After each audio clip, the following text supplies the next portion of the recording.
پیارے آقا صلی اللہ علیہ وسلم فرماتے ہیں میرے پاس جبریل آئے اور آ کر عرض کرتے ہیں ان ربی و ربک یقول، اے محمد صلی اللہ علیہ وسلم میرا اور آپ کا رب آپ سے یہ پوچھ رہا ہے کیف رفعت لک ذکرک، اے محبوب ذرا آپ خود بتا دیں کہ ہم آپ کا ذکر کیسے بلند کریں۔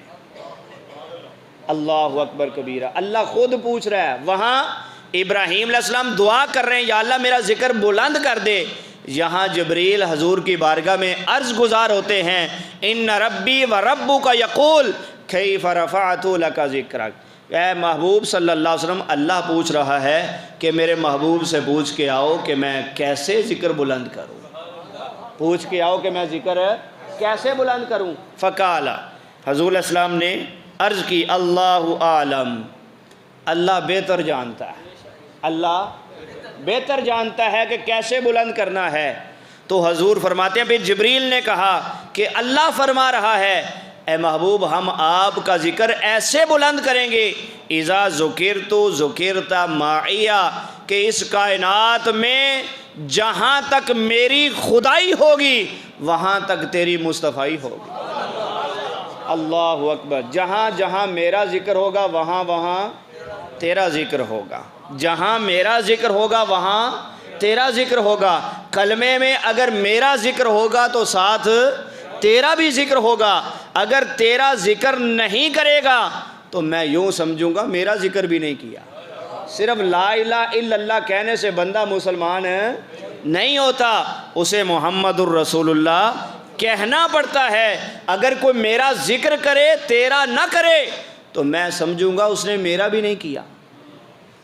جس نے میرا ذکر کیا تیرا نہ کیا تو کیا سمجھوں گا کہ اس نے میرا ذکر بھی نہیں کیا۔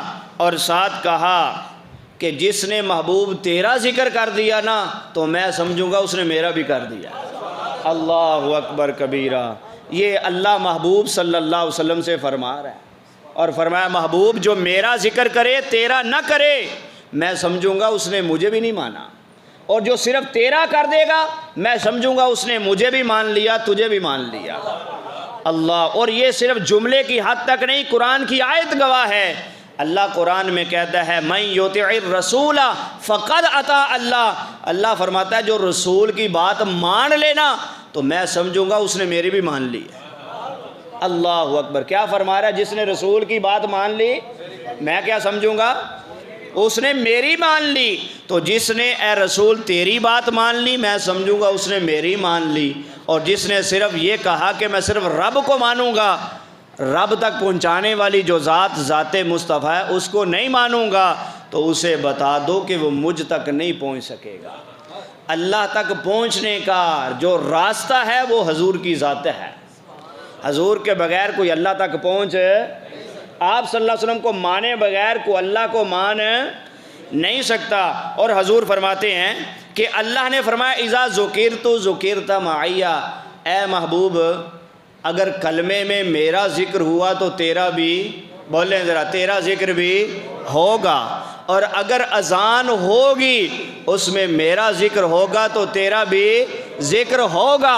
حالانکہ سب کو پتہ ہے کہ اذان نماز کے لیے کہی جا رہی ہے اور نماز خالصتاً اللہ کے لیے ہے، نماز میں سجدہ ہے کسی کے لیے جائز نہیں ہے، لیکن اللہ نے فرما دیا جہاں میرا ذکر وہاں، بولیں ذرا، جہاں میرا ذکر وہاں، اگر میرا ذکر آسمانوں پہ ہوگا تو تیرا بھی، بولیں ذرا بوزھی آواز میں، آسمانوں پہ ہوگا، اگر میرا ذکر زمین کی تہوں کے اندر ہوگا تو اے محبوب تیرا بھی ذکر ہوگا، اگر میرا ذکر سمندروں کی گہرائیوں کے اندر ہوگا تو وہاں تیرا ذکر بھی ہوگا، ہواؤں میں میرا ذکر ہے تو تیرا بھی ہوگا، اے محبوب اذان میں میرا ذکر ہے تو تیرا بھی ہوگا، اور نماز میں میرا ذکر ہوگا تو تیرا بھی ہوگا۔ تیرا ذکر کیے بغیر میرا ذکر کیسے ہو سکتا ہے؟ یہ ہو نہیں سکتا۔ نماز خالصتاً اللہ کے لیے ہے نا، لیکن نماز میں اگر بندہ سلام نہ پڑھے، السلام علیکہ ایھا النبی، یہ نہ پڑھے تو آپ کا کیا خیال ہے نماز ہو جائے گی؟ اس نے جو سورہ فاتحہ پڑھی ہے ہو جائے گی، جو اس نے قیام کیا ہے وہ قبول ہو جائے گا؟ اس نے رکوع اور سجدہ کیا ہے وہ قبول ہو جائیں گے؟ چاہیے تو یہ کہ جو اس نے عبادت کر لی وہ قبول ہو جائے، جو نہیں کی وہ رہ جائے، لیکن ایسا نہیں ہے جو حضور کا ذکر نماز میں نہیں کرے گا، اللہ فرماتا ہے میں نے اس کے رکوع سجدوں کو کیا کرنا ہے، وہ جائے جہاں سے آیا ہے، میں اس کے رکوع سجدوں کا، میں تو چاہتا ہوں کہ نماز میری ہو ذکر تیرا ہو، اللہ نماز میری ہو، السلام علیکہ ایھا النبی ورحمۃ اللہ وبرکاتہ، اور اس کے بعد اللہم صلی علی محمد وعلی، پیارے آقا صلی اللہ علیہ وسلم فرماتے ہیں کہ اللہ فرماتا ہے الدعاء معلق بین السماء والارض ما لم یصلی علیہ، اے محبوب ہم نے تمہارا ذکر اتنا بلند کر دیا ہے، اتنا بلند کر دیا ہے، کوئی بندہ دعا کرے گا نا مانگے گا وہ مجھ سے، مانگے گا وہ کس سے؟ مجھ سے، لیکن اگر مانگنے سے پہلے اس نے آپ کا ذکر نہ کیا، آپ پر درود نہ پڑھا، تو میں اس کی دعا قبول ہی نہیں کروں گا۔ یہ حضور صلی اللہ علیہ وسلم فرماتے ہیں دعاء معلق بین السماء والارض ما لم یصلی علیہ، جب تک مجھ پر درود نہیں پڑھا جائے گا دعا قبول۔ دعا مانگتے کس سے ہیں؟ اللہ سے مانگتے ہیں، بھائی مانگنا تو اللہ سے ہے، یہ درمیان میں درود کہاں سے آ گیا؟ حضور فرماتے ہیں اور اللہ بھی بات سمجھا رہا ہے کہ مانگنا مجھ سے ہی ہے، لیکن اگر میرے نبی کو کراس کر کے آئے گا تو کچھ نہیں ملے گا، دینا میں نے ہی ہے، مانگنا بھی تو نے مجھ سے ہی ہے، لیکن جس نے مانگنے کا طریقہ اور طریقہ سکھایا ہے نا، اگر اس کو درمیان میں نکال کے آئے گا تو تجھے کچھ نہیں ملے گا۔ یہ حضور پر درود پڑھنا یہ دعا کے قبول ہونے کے لیے ایک سفارش ہے۔ کیا ہے یہ؟ ایک اللہ اکبر کبیرہ۔ اب دیکھیے ذرا کہ اللہ نے حضور صلی اللہ علیہ وسلم کو کتنی عزت عطا کی۔ حضرت ابراہیم علیہ السلام کہتے ہیں فمن تابعنی فانہ منی، یا اللہ جڑا چنگا بندہ ہے نا وہ میرا ہے، کہ فمن تابعنی فانہ منی، جو میری بات مانے گا نا وہ میرا ہے، ومن عصانی، جو میری نافرمانی کرے گا فإنک غفور رحیم، آگے تیری مرضی ہے بخش نہ بخش مجھے کیا لگے اسے۔ یہ کون فرما رہے ہیں؟ حضرت ابراہیم علیہ السلام کہہ رہے ہیں من تابعنی فإنہ منی، یا اللہ جو اچھا بندہ ہے وہ میرا ہے، جو برا بندہ ہے وہ تیرا ہے۔ کیا ہے؟ جو اچھا بندہ ہے وہ میرا ہے، جو برا بندہ ہے وہ تیرا ہے۔ یہ ابراہیم خلیل اللہ کہہ رہے ہیں، لیکن سبحان اللہ ہمارے اور آپ کے پیارے نبی جو حبیب اللہ ہیں وہ کیا کہہ رہے ہیں؟ وہ کیا کہہ رہے ہیں ذرا سنیے۔ وہ کہہ رہے ہیں اللہ کی بارگاہ میں عباد الصالحین للہ، حضور سجدے میں ہیں اور سجدے میں اللہ کی بارگاہ میں عرض کر رہے ہیں۔ کیا عرض کر رہے ہیں؟ عرض کر رہے ہیں عباد الصالحین للہ و عباد الطالعین لی، یا اللہ سارے اچھے بندے تیرے ہیں، سارے برے بندے میرے ہیں۔ اللہ اکبر کبیرہ۔ ذرا دیکھیے تو صحیح خلیل اور حبیب میں فرق۔ خلیل کہتے ہیں جو اچھے ہیں میرے ہیں، جو برے ہیں وہ تیرے ہیں، اور حضور صلی اللہ علیہ وسلم اللہ کی بارگاہ میں عرض کرتے ہیں حالت سجدہ میں اپنی امت کا غم ستا رہا ہے، اور اپنے رب کی بارگاہ میں تسبیح کر کے سبحان ربی الاعلیٰ اللہ کی تعریف کر کے اس کے بعد کہتے ہیں عباد الصالحین للہ، یا اللہ جو نیک بندے ہیں وہ تو پہلے ہی نیک ہیں، وہ تو نیکی کی وجہ سے جنت میں چلے جائیں گے، برے بندوں کا کیا بنے گا؟ یا اللہ عباد الصالحین للہ سارے اچھے بندے تیرے ہیں، و عباد الطالعین لی سارے برے بندے میرے ہیں۔ اور حضور اللہ کی بارگاہ میں عرض کرتے ہیں ربی حب لی امتی، قیامت کے دن میں دعا کروں گا یا اللہ میری امت میرے حوالے کر دے، آگے میں جو چاہوں ان سے کروں تیری اجازت سے، جو چاہوں ان سے کروں اور کروں بھی تیری اجازت سے۔ اے اللہ کے رسول کیا کرے گا؟ رب ذوالجلال فرماتا ہے وَلَسَوْفَ يُعْتِيكَ رَبُّكَ فَتَرْضَىٰ، اے محبوب میں آپ کو اتنا عطا کروں گا جب تک آپ راضی نہیں ہوں گے عطا ہی کرتا رہوں گا، آپ کو راضی کروں گا، جب تک آپ راضی نہیں ہوتے آپ کو عطا کرتا رہوں گا۔ یہ قرآن کا وعدہ ہے، اللہ نے اپنے نبی سے وعدہ کیا ہے، اور حضور کے نا سے حضرت امام زین العابدین کیا خوب فرماتے ہیں وہ فرماتے ہیں اس آیت کو پڑھ کے سجدے میں گرے، اللہ کی بارگاہ میں دعا کی اور کہا یا اللہ تیرا شکر ہے کہ تو نے اتنی امت سے محبت کرنے والا نبی ہمیں عطا کر دیا۔ اس رب نے نبی سے وعدہ کیا وَلَسَوْفَ يُعْتِيكَ رَبُّكَ فَتَرْضَىٰ، اے محبوب جب تک آپ راضی نہیں ہوں گے دیتا رہوں گا۔ اور حضرت امام زین العابدین فرماتے ہیں جب تک حضور کا ایک امتی بھی جنت سے باہر ہے حضور اللہ سے راضی ہوں گے ہی نہیں۔ اللہ اکبر، یہ کیسے ہو سکتا ہے کہ امتی باہر تڑپ رہا ہو اور مصطفیٰ جان رحمت صلی اللہ علیہ وسلم جنت میں تشریف لے جائیں، اس کو بے یار و مددگار چھوڑ دیں۔ اللہ اکبر کبیرہ۔ اب ذرا اندازہ کیجئے حضور صلی اللہ علیہ وسلم ارشاد فرماتے ہیں، آپ فرماتے ہیں اللہ نے ہر نبی کو ایک دعا ایسی دی اور دینے کے بعد کہا ہر نبی سے کہ اس دعا کو جب بھی تم مانگو گے نا فوری قبول ہوگی۔ یہ خاص اور سپیشل دعا ہے، یہ خاص اور سپیشل دعا ہے۔ ہر نبی سے اللہ نے یہ فرمایا کہ ہر نبی سے کہا کہ اس دعا کو جب بھی آپ مانگو گے میں قبول کروں گا۔ تو حضرت نوح علیہ السلام نے مانگی نا کہ یا اللہ دنیا میں کوئی بندہ چھوڑنا ہی نہ، ہر چیز کو غرق کر دے۔ قرآن اس پر گواہ ہے، ربی لا تذر علی الارض من الکافرین دیارا۔ پھر آپ کو پتا طوفان نوح آیا، زمین اور آسمان کا پانی آپس میں مکس ہو گیا، نام و نشان نہ رہا کسی چیز کا۔ حضرت موسیٰ علیہ السلام نے مانگی، قوم پر عذاب آ گیا۔ حضور علیہ السلام یہ ذکر کر رہے ہیں نبیوں کی دعاؤں کے سلسلے میں۔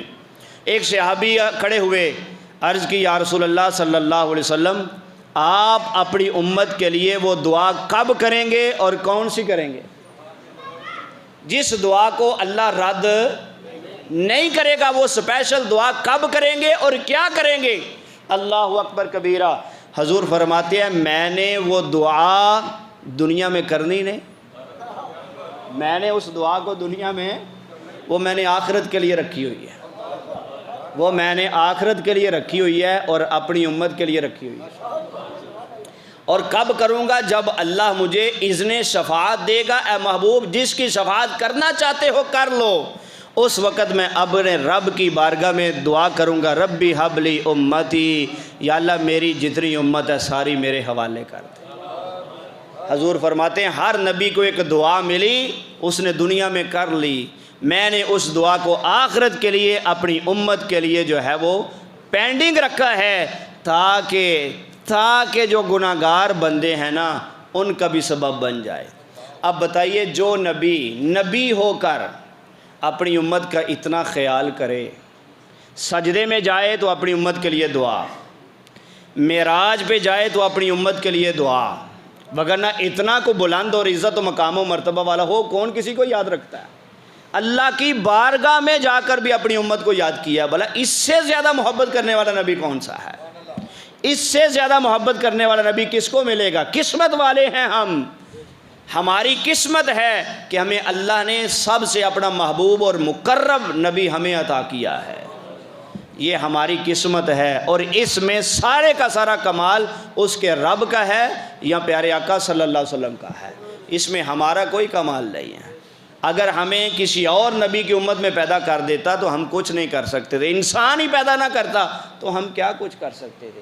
ہمیں اس پر شکر، جو نبی سجدے میں خالص اللہ کے لیے سجدہ ہوتا ہے، اللہ کو یاد کرنے کے بعد وہ پھر امت کو بھی یاد کرے، معراج پہ جائے تو امت کو بھی یاد کرے۔ ذرا ترمذی پڑھ کے دیکھیں نا، حضور صلی اللہ علیہ وسلم کو جب قبر انور میں اتارا گیا تو حضرت ابو درداء کہتے ہیں حضور صلی اللہ علیہ وسلم کے لب مبارک جو ہے وہ ہلتے ہوئے میں نے محسوس کیے، کان قریب کیا تو حضور یہی کہہ رہے تھے یا اللہ میری امت کی بخشش فرما دے۔ طائف پہ گئے تو وہاں انہوں نے ظلم کیا، حضور نے یہی دعا کی اللہم اغفر لقومی، یا اللہ میری قوم کو معاف کر دے، یا اللہ میری قوم کو معاف کر دے۔ آپ کا کیا خیال ہے جس نبی نے ہر موقع پر اپنی امت کو یاد رکھا ہے، کیا جب ہمارے لیے ربیع الاول شریف اور اس طرح کی باسعادت لمحات اور برکت والے لمحے ہوتے ہیں، اس لمحوں میں ہمیں اپنے نبی کو یاد نہیں رکھنا چاہیے؟ کیا اس نبی کا یہ حق نہیں بنتا کہ اس نبی کا ذکر کیا جائے، اس کی شان بیان کی جائے، اس کی عظمت بیان کی جائے، اس کی شان اس طرح بیان کی جائے جس طرح اللہ نے بیان فرمائی ہے، اور اس طرح بیان کی جائے جس طرح اللہ کے رسول نے خود اپنی شان بیان کی ہے۔ کوئی کائنات میں جتنی بھی حضور کی تعریف کر لینا، جتنی اللہ نے یا جس الفاظ میں اور جتنے آسن انداز میں اللہ نے اپنے محبوب کی تعریف کی ہے نا، کوئی کر ہی نہیں سکتا۔ قرآن پڑھ کے دیکھیے نا، سارا حضور کی تعریف ہے، اللہ اکبر کبیرہ۔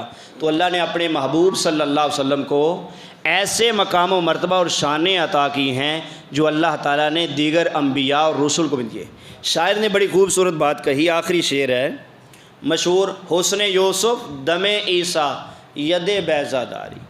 یوسف کا حسن ہو یا حضرت عیسیٰ علیہ السلام کا پھونک مار کے بیمار کو تندرست کرنا ہو، یا موسیٰ علیہ السلام کا چمکتا ہوا ہاتھ ہو جو سورج سے بھی زیادہ روشن ہے، وہ شاعر کہتا ہے حسن یوسف دم عیسیٰ ید بیضہ داری۔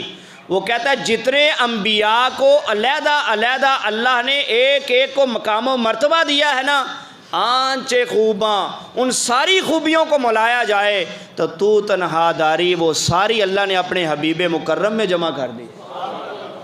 آنچ خوباں ہما دارند تو تنہا داری۔ پھر کہتا ہے جتنی سارے نبیوں کو اللہ نے شانیں عطا کی ہے نا، ان سب کو جمع کر کے اللہ نے اپنے محبوب حبیب اللہ ہمارے پیارے نبی حضرت محمد مصطفیٰ صلی اللہ علیہ وسلم کے اندر ساری جمع فرما دی ہے۔